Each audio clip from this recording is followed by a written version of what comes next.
picking up my mom's ashes today. I'm gonna go get my dad, have breakfast. It's Friday. I didn't work last Friday. And I don't know how this Friday's gonna turn out. I'm already off of work. I told them last night I wasn't coming because we had to pick up her ashes. I know Dad wants to work this afternoon. But I don't know how he's gonna be with going to the funeral home and picking what's left of her up. So I was going to work in the afternoon because he was going to work in the afternoon. But then I don't have any idea how to predict today. So that's why I called out today.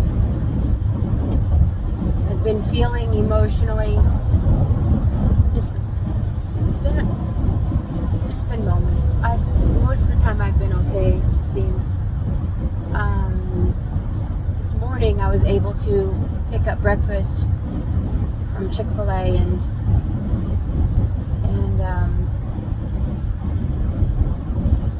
remember my mom. Think about how she would say, like I'd invite her to something and she's, oh goodness, I can't wait to go. And so excited to be there and see everybody. And I was in the line for getting the food for the mobile through, and it was like, I guess there's a part of grief that you get to where you can remember the person and be happy that you had them. I guess it's a sliver of acceptance or assimilation, assimilation is essentially how I see it, where acceptance, there isn't any way we can really accept it. We're always going to miss this person, but we can assimilate our life to have them not around anymore. And I know we're only 3 weeks in. Today's 3 weeks and 2 days.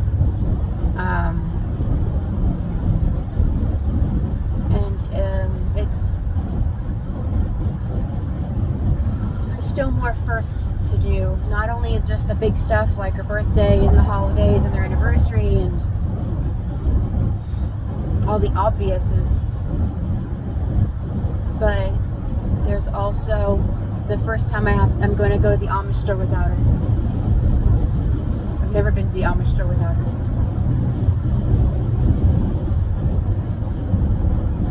First time I'm going to go down to Magnolia. She won't be with me.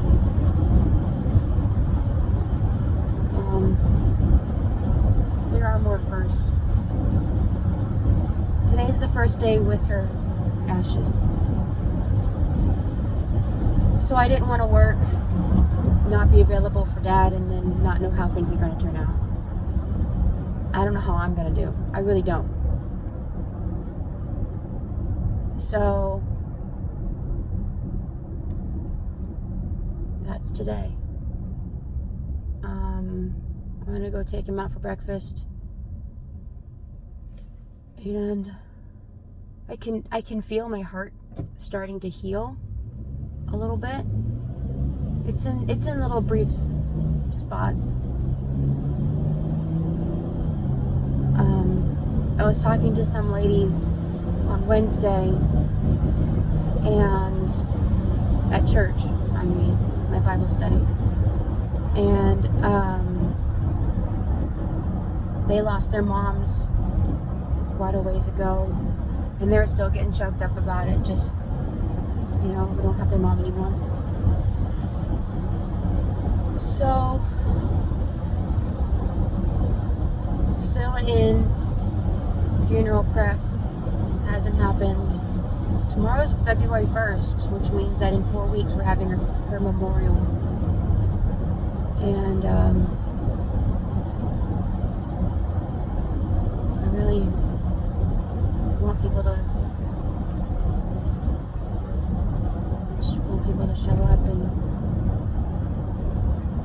see what happens. Her California is in March 15th.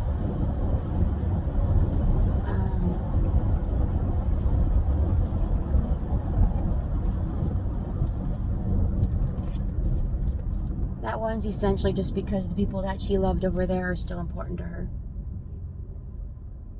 Really. I know she didn't like the state's politics. And she was always happy that she left California for Texas. But I think that she's not as bitter with California as I am. I'm pretty bitter with California.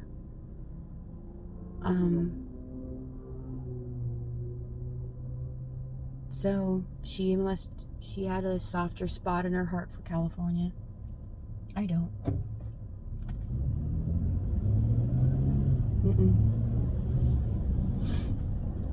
Nope. I haven't had a soft spot for California. It's always felt like a arranged marriage that I never got a fucking choice in. For me. In Texas, I got to choose. And I'm really happy with my choice. Turns out, my grandpa, I think I said this, my grandpa was born in Wichita Falls, Texas. My dad's dad. I'm not even that far separated from Texas anyway, so I had somebody tell me, you just came back home. Yes, I did.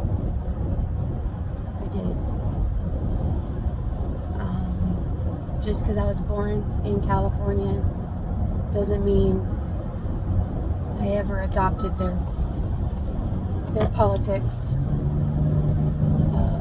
My grandpa raised my dad, who has Texas values, and my dad raised me, and I very much have Texas values.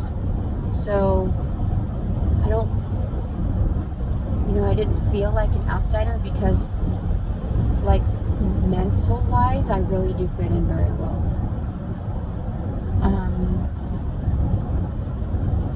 But you say you're from California, you got to clarify the stigma, so it's whatever. I'm just wondering when I'm getting that Texas badge, that native, that some, places put artificial importance on stuff that doesn't matter. And if you're Texas born, then it matters. I don't know. There's no club card with it. I don't think you get a members only jacket. So,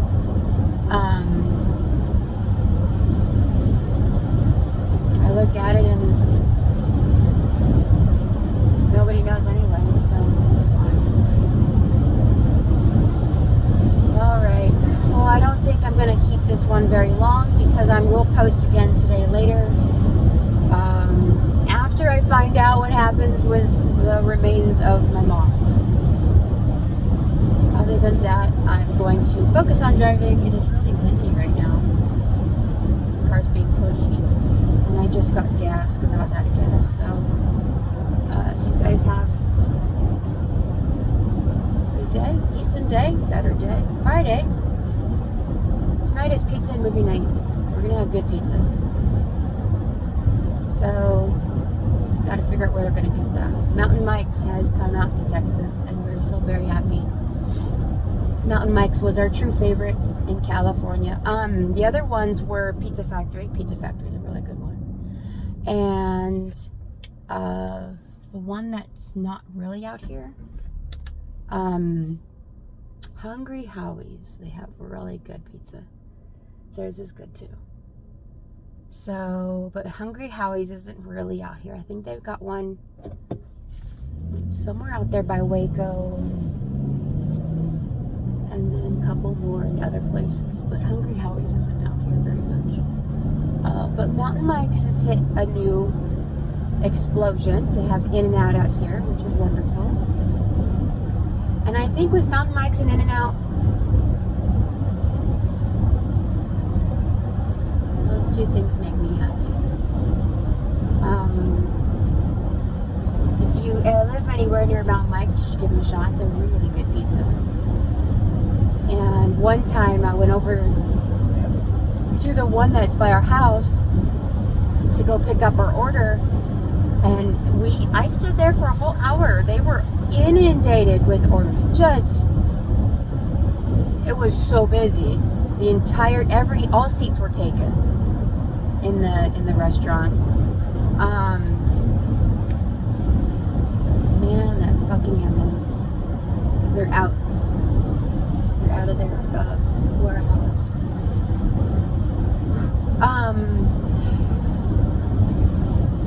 They were all like just order after order. Like the whole, I think it's called the expo or something. The whole thing was just lined.